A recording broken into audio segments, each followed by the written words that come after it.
waa tahay daawadayaal saan horey idinkugu sheegnayba macalin qaasin waa gabyaada ayaar isla markaasina aad barnaamijkeena hore ku daawateen gabayadiisa qaar ka mid ah oo uu ka tirinayay xalfado lagu casuumay macalin qaasin waxaan ku marti qaadnay barnaamijkeena fanka iyo suugaanta ama barnaamijkeena maaweelada waxaanu ka wareysan doonaa bal gabayadiisa iyo dabcan gabay uu kusoo caanbaxay oo la magac baxay dhaliil gabaygaani oo ah gabay aada u dheerar badan waxaad kaga boqon doontaan barnaamijyadeena balse marka hore macalin qaasin kusoo dhawow Rochester Somali TV. waad mahadsantihiin walaalle aad iyo aad baan idin salaamahayaa bahda saxaafadda oo ay ugu horeyso Rochester TV wariyaashiisa Kaafi Yuusuf iyo dhammaan akhyaarta la hawlgasha waxaan kaloo halkan ka salaamayaa munaasabadda sanadka cusub awgeed dhammaan saxafiyiinta Soomaaliyeed meel kasta ay joogaan bahda suugaanta bahda bulshada rayidka ah iyo dhammaan inkastoo magacayga iyo muuqaygaba taqaana waxaan filaya inay kaa wada guddoomeen macalin qaasin horta ma abwaan baan kugu wacaa ma gabyaa baan kugu wacaa ma qaasin baan ku ekaadaa maxaan kugu wacaa wallaahi horta aniga magacayga waxaa la yidhaahdaa qaasim xaashi aw cabdille macalin qaasim dad badan baa ii yaqaano oo bahda suugaanta ka tirsan iyo dad badan oo asxaabtayda ka mid ah laakiin abwaanamaas maba gaarin oo weli dee da-deeda maba gaarin laakiin gabyaaga ka ekayso waa tahay macalin qaasin bal intaanan gabyadaada u gudagelinin su-aasha ugu horeysa haddaan ku weydiiyo bal waxaad nooga warantaa adoo noo soo koobaysid bal taariikh nololeedkaagii haddaan taariikh nololeedkayga wax yar ka taabto waxaan ku dhashay degmada gobolka galgaduud khaas ahaan degmada caabudwaaq tuulo ka tirsan oo la yidhahda burgoosole baadiyaheeda meel lagu magacaabo balanbal oomane yaraantaydii inaan halkaasaan kusoo qaatay intaydii badnayd kadib markaan magaalada soo galayna waxbarashadeeda hoose iyo dhexe waxaan kusoo qaatay Soomaaliya iyo Kenya kadibna waddankan ayaan soo galay Mareykanka waa tahay macalin qaasaa sheegtay sida ayaad baa kusoo gashay waddanka aad waxbarashadaadii hoose dhexe kusoo dhamaystay dabcanna waxa waaye qurbo ayaad waqti dheer soo joogtay sida ama waddankan ama waddanka Kenya goormaa kuugu horeysay oo aad gabay tiriso balse wixii kugu dhashay iyo gabayga ma xasuusataa runtii haddii aan wax yar ka taabto gabayga igu horreeyay oo aan tiriyey anagoo baadiyahaas ku waddankii waagii aan baadiyaha ku dhaqnaa ayaa maalin anoo yar oo 15 jir meelahaas oo gabay wax tirtirinaya qolo waxay ugu dhaheen war ninkaanu afaray uu soo ararsaday oo meelaha ku tirinaya gabay meesha kuma hayo halkaas waxaan ka bilaabay tixdeedii ahayd aalay gabay ilaah baa ay baray erayadeedii asalkuna wuxuu iga yimid jaha awowgay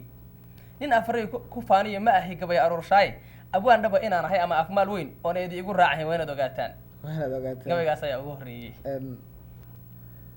waa tahay anaad dabcan markii la fiirsho gabaygaas aad tirisay waxaa laga dareemi karaa inaad u leedahay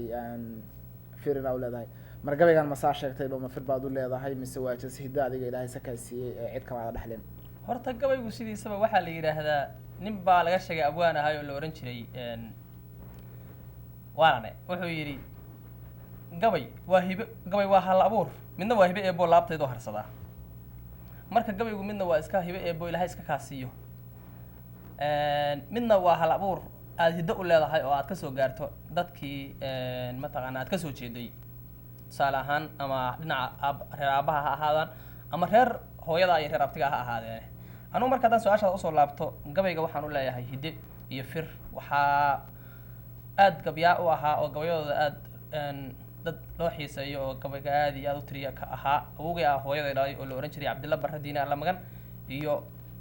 abtigay dhagaweyn Cabdilla Barre oo asaguna gabyaa ahaa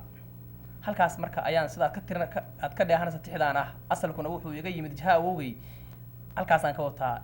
hidda ahaan buuna gabayga ugu soo gaaray waa tahay markaan usoo laabano gabayadaada iyo xilligaad bilowday maadoo dhalinyar baad bilowday maadoo markaas weyn ahaad bilowday intee leeg baad ku bilowday qiyaastii intaan xasuusteeda ka xasuusto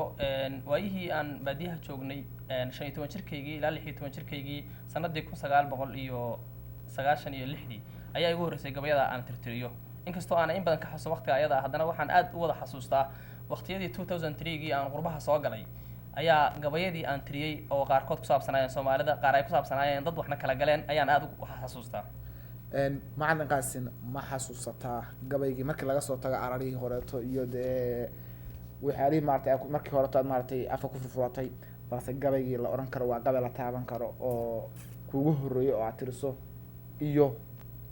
wax sababtii kugu dhalisay gabaygaas. si fiican ayaan u xasuustaa sanadii 1923 ayaan mar anoo Kenya ka laabtay waxaan ku laabtay Soomaaliya runtii ayadoo waddanku aad u burbursan yahay oo meel kasta isbaara taalo oo qolo kasta ummadda isdhacayso oo dhibaato fara badan ka taagan tahay ayaan socod dheer ku maray ilaa Soomaaliya inteeda badan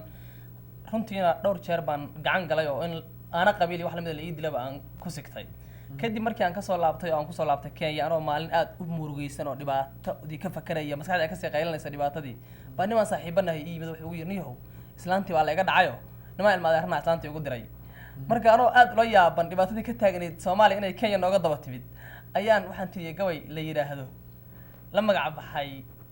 ciil gaamuray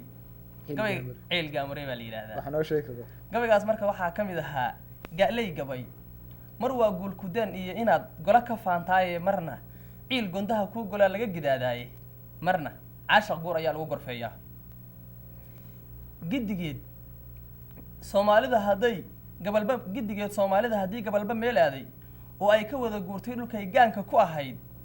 anna ciil ka gaamuray ayaa saatan ii galay anna ciil ka gaamuray ayaa saatan ii galay kol hadii wuxuu yidhi anna ciil ka gaamuray ayaa saatan ii galay kol hadii garaadadii iyo caaqiladii seefi kala goysay oo aan guxushaa oday iyo gaban la dhaafaynin anna ciilkii gaamuray ayaa saatan ii galay sodohdii garaadada lahayd haddaan laga gayoonaynin kol haddii birmagaydadii iyo hooyo iyo aan gabar la dhaafaynin oo aan laga gayo oo aan sodohdii garaadada lahayd laga gayoonaynin anna ciilkii gaamuray ayaa saatan ii galay gacmo isgaaray baa la yidhi galladay way ka dhalataaye go-aan xumo daraaddeed haddii eed la kala goosto ma galaan gacmuhu baa la yidhi waxay wada jirgooyeen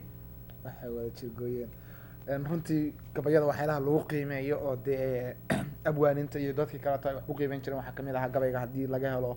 mahmahyo iyo gabayo horeeto iyo waxyaala horeeto uu ninku soo qaaqato ama dhacdooyin hore soo qaato waxaa lagu qiyaasaa inuu markaasi uu adkaystay oo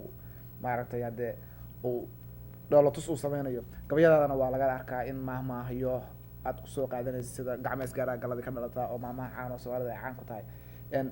markaasi kasoo gudub adigu gabayada aad Soomaaliya ka tirisay ma waxaad ku egtahay horta gabayada dhibaatada ay ka jirto Soomaaliya oo kaliya mise xagga jacaylka iyo arrimaha kale dee dabcan Soomaalidu waxay dhahaan ninka aftahanka ah ama gabyaaga ah markii loo tago xagga dumarka oo loo sheekeysanayo wuu ka maaragtay af dheer yahay ama wuu ka go'goosho adag yahay ninka kale oo aan gabyaaga ahayn taasi ka waran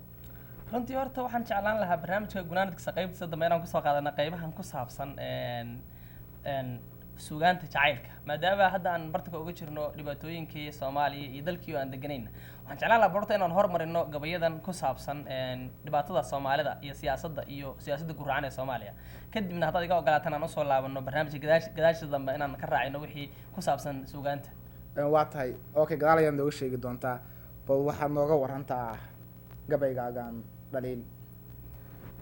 dhaliileed horta waxaan tiriyay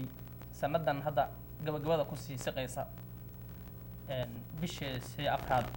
Abriil ayuu soo baxay gabaygaano inkastoo aan fursad u la'aayo waqti aan hadda